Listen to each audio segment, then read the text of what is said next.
Hello hi friends, આજે હું તમારી સમક્ષ એક એવી મસ્ત રેસીપી લઈને આવવાની છું કે જે તમને ખૂબ જ ગમશે, ભાવશે ને ફાવશે. તો દોસ્તો, આપણે ઘણી બધી રેસીપીઓ તમે જોઈ, પણ જે આપણે નવું નવું ખાઈ પીને ના આવતા બધી જે આપણે નવી નવી રેસીપીઓ જોઈ અને ખાધી બનાવીને, પણ એના કરતાં પણ તદ્દન કે જે આપણા શરીરને ખૂબ જ ગુણકારી હોય, આપણી ફિટનેસ જળવાય, દરેક વસ્તુ જે તમે ડાયટિંગ વગેરે જે કરતા હોય એ બધામાં તમને ઉપયોગી થાય અને તમારી બોડી જબરજસ્ત બને એવી હું એક રેસીપી લઈને આવીશ. નાના મોટા રોગો થતા હોય એ બધાની સામે લડવા માટે રોગ પ્રતિકારક શક્તિ મળે છે, તંદુરસ્તી જળવાઈ રહે છે અને તમારી અંગે અંગને ખૂબ જ કામ આવે. આ એકાની આ ડાયાબિટીસવાળા પણ એને ખાઈ શકે છે, બ્લડ પ્રેશરવાળા બી ખાઈ શકે છે. આ એક એવી રેસીપી જે તદ્દન નાનાથી મોટા બધાને જ ગમે એને ફાવશે. દરેક ઇન્ડિયન પહેલી પસંદગી કરશે આમ ટામેટો સૂપને. તો દોસ્તો, આજ તમને આઈડિયા તો આવી જ ગયો હશે. તો આજે હું તમારી સમક્ષ એક તમારી જોડે શેર કરવા માટે એક તદ્દન મસ્ત રેસીપી લઈને આવી. એ રેસીપીનું નામ છે ટોમેટો સૂપ. યાદ રહ્યું તમને? કેવી લાગી ટોમેટો સૂપ? તો દોસ્તો, આના અત્યારે તો સિઝન ચાલે છે. આજની સિઝનમાં માર્કેટની અંદર ખૂબ જ ફ્રેશ, મસ્ત, લાલ ઘૂમ જેવા સરસ ટામેટા મળે છે. તો એ ટામેટા લાવીને આપણે એનું સૂપ બનાવો તો બહુ તમારી માટે બેસ્ટ છે. તો દોસ્તો, આજે હું પણ ટામેટા લાવીને તમારી માટે મેં આ સૂપની ચોઈસ કરી છે. ખરેખર તમને ખૂબ જ ભાવશે અને ગમશે. તો ચાલો મિત્રો, આપણે જોઈ લઈએ આ ટામેટો સૂપ કેવી રીતે બનાવવાનું અને આપણી રેસીપી ચાલુ. તો ચાલો આપણે જોઈ લઈએ સામગ્રી. ખાઈ પી શકે એટલું આ સામગ્રી લીધી છે. એમાં 500 ગ્રામ મેં પાકા ચોખ્ખા ધોઈને લીધા છે ટમેટા. એને આપણે એક કુકરની અંદર બાફવાના છે. તેથી આ કુકરમાં હું એડ કરું છું. હવે આ ટામેટા થઈ ગયા. હવે એક કુકરની અંદર ટામેટા લેવાનું, બીટ અને ગાજર એ ત્રણેય આપણે બાફવાની છે. તો હું એમાંથી 100 ગ્રામ જેટલા બીટ લઉં છું, જેનાથી આપણું આ એકદમ ઘટ્ટ બનશે અને ખૂબ જ કલર ફર્સ્ટ ક્લાસ આવશે. હવે હું 100 ગ્રામ જેવા ગાજર નાખું છું. આ ત્રણેયની અંદર આપણે પાણી નાખવાનું 2 ગ્લાસ. બસ, જરૂર પડશે તો આપણે એડ કરશું. હવે આનું હું બંધ કરીને બાફવા મૂકી દઉં છું. આને આપણે મેં મૂકી દીધું છે બાફવા કુકર. હવે આને આપણે 4 સીટી વગાડવાની, જેથી એકદમ સરસ મજાનું તૈયાર થઈ જાય. આપણે આને ચેક કરવાનું છે. ટામેટા તો થઈ જ ગયા છે, પણ આ બીટ થઈ ગયું છે, ગાજર પણ સરસ થઈ ગયું છે અને આ પાણી પણ સોસનું પાણી પણ ઠંડુ થઈ ગયું છે. બધું સરસ થઈ ગયું છે. હવે આપણે એને પીસી નાખશું.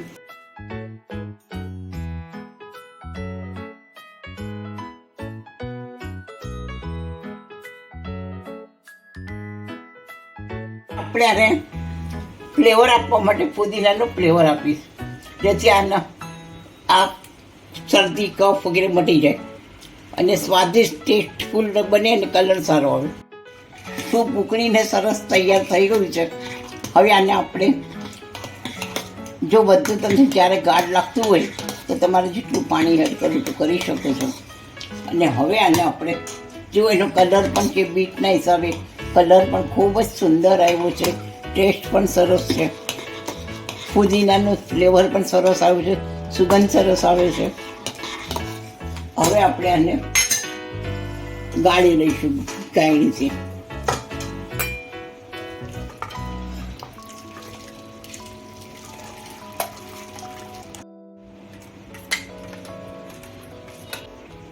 હવે જે બાકી રહી ગયું એને આપણે દબાવીને આ રીતે કરી લેવાનું. એટલે પુદીનાના ને બીજા જે કંઈ છોતરા હોય એ બરાબર નીકળી જાય અને સૂપ આપણે સરસ ગળાઈને તૈયાર થઈ જાય. હવે મેં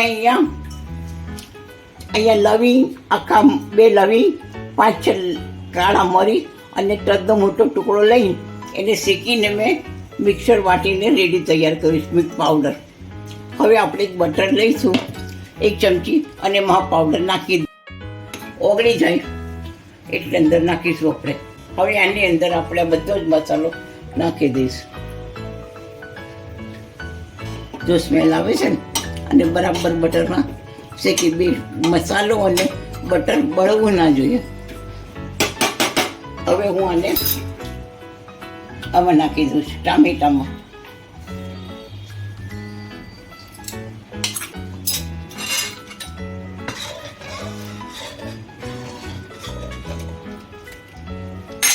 હવે એની અંદર સ્વાદ અનુસાર મીઠું નાખીશું.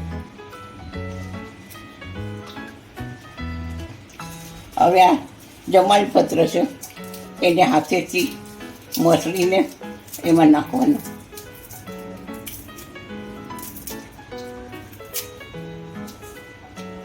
હવે એની અંદર આપણે ફુદીનો થોડો એડ કરશું. એટલે આની અંદર આ જે ટામેટાની ખટાશ છે એને લેવલ બંનેનું સરખું પ્રમાણ કરવા માટે ખટાશ પ્રમાણે આપણે અંદર 1 ચમચી ખાંડ નાખીશું. આદુ ખમણીને નાખીશું. આનાથી આપણને ગેસ થતો હોય, કોઈને ટમાટર સૂપથી ઘણા કે ગેસ થાય, તો આનાથી તમારી એસિડિટી કે ગેસ નહીં થાય અને એ દૂર થઈ જશે. આદુના લીધે એ તો 100 ગણો ટેસ્ટ વધી જાય છે. આદુ ને ફુદીનો આવે એટલે ભાઈ પછી બાકી જ શું રહે. કાઢીશું, બધું મિક્સ કરી નાખીશું. બસ અને ઉકળવા દો 2 મિનિટ. સૂપ આપણો બરાબર સરસ ઉકળીને સરસ રેડી થઈ ગયો છે. ફ્લેવર પણ સરસ આવ્યો છે, સુગંધ, કલર બધું બેસ્ટ થયું છે. હવે આ તો આપણને એમ થાય કે ક્યારે આને પીશું, ક્યારે ટેસ્ટ કરશું. બહુ ફાઇન થયું છે. હવે આની અંદર આપણે ઝીણી સમારીને ડેકોરેશન કરવા માટે કોથમીર નાખીશું, ઝીણી થોડી. આપણા આંખોને શરીરને પણ ગુણકારી છે. ખરેખર બહુ મજા આવી મને આ બનાવવાની. આપણે સર્વ કરવા માટે આમાં કાઢી લઈશું.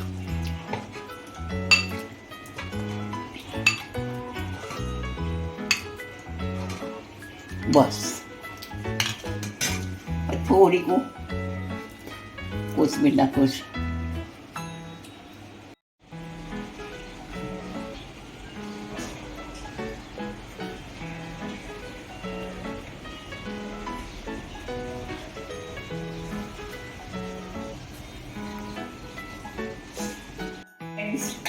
ચાલો, તો આપણી રેસીપી તૈયાર થઈ ગઈ છે. આ આપણું ટામેટા સૂપ રેડી થઈ ગયું. જો બીટના લીધે બીટ અને ગાજરના લીધે કેટલું ઘટ્ટ થયું છે. અને અંદર ફુદીનાનો ફ્લેવર પણ છે, ફુદીનાથી સ્ટોક બન્યું છે, અંદર આદુ બી છે, બધું જ અંદર મેં એડ કર્યું, મરી બધું જ. આ આપણી કોલેસ્ટ્રોલ ઓછી કરે છે. અને ફુદીના અને આદુના હિસાબે આપણે જે કફ હોય છે, ગેસ હોય, એસિડિટી હોય, એ પણ મટાડે છે, કફ પણ ઓછો થાય છે. અને આપણું લીવર અને કિડની એ બંને આ સાફ કરે છે અને એમાં ઉપયોગી આવે છે. અને એનાથી આપણા હાડકાં મજબૂત થાય છે અને ખોરાકને પચાવવાનું પણ આ કામ કરે છે. ખૂબ જ આ પોષણ તત્વો રહેલા છે આની અંદર. ખૂબ બધા આ એક હેલ્પફુલ ડિશ છે જેની અંદર આપણને ખૂબ જ આની અંદર સ્વાદ, રંગ, રૂપની સાથે આની અંદર આપણી આંખોને પણ રોશની આપે છે, વાળને પણ સુંદર બનાવે, ચામડી ગ્લો કરે છે. આવા અનેક ફાયદા છે. એના પોષક તત્વ બધા જ વિટામિન અને હેમોગ્લોબિન, વિટામિન, પ્રોટીન બધું જ આની અંદર. જેથી આપણે કોઈ બી તમે ડાયટિંગ કરતા હોય કે જીમ જતા હોય કે તમારી ફિટનેસ બોડી રાખવા માટે જે કરતા એ આ તંદુરસ્ત અને બીમાર બંને માણસો આને વાપરી શકે છે. અને અઠવાડિયામાં કમસે કમ 1 થી 2 વાર તમે લો ને તો ખરેખર ખૂબ જ મસ્ત થઈ જશે તમારી બોડી. ગેરંટીથી બોડી બી સરસ થશે, વજન ઓછું થશે અને અંદર ચામડી પણ ગ્લો કરશે અને ખરેખર ખૂબ પોષણ. તો દોસ્તો, તમને મારી 100% મારી રેસીપી ગમી હશે અને આ રેસીપી નાના મોટા ટમેટો સૂપ એટલે કે નાના મોટા બધાને જ ગમે અને ભાવે એવી છે, દરેક ઇન્ડિયનને. અને આ ખૂબ જ ગુણકારી, પોષક, હેલ્ધી છે. તેથી દોસ્તો, તમે આને જરૂરથી આને યુઝ કરી અઠવાડિયાની વખત વાપરજો અને જરૂરથી આને તમે બનાવજો. 100% મારા કરતાં પણ સરસ થશે અને તમે જરૂર બનાવજો. અને તમે આ ટમેટો સૂપ પણ બની ભાવે છે. અને આ તમે મને કોમેન્ટ બોક્સમાં આ તમે બનાવો, જ્યારે બનાવવાના હોય અને આ તમને કેવી લાગી મારી રેસીપી એ કોમેન્ટ બોક્સમાં જરૂરથી જણાવજો. અને મારી ચેનલને લાઈક, શેર અને સબસ્ક્રાઈબ કરજો. જો દોસ્તો તમે ના કર્યું હોય તો અમારી ચેનલ જરૂરથી લાઈક, શેર, સબસ્ક્રાઈબ કરજો. બસ.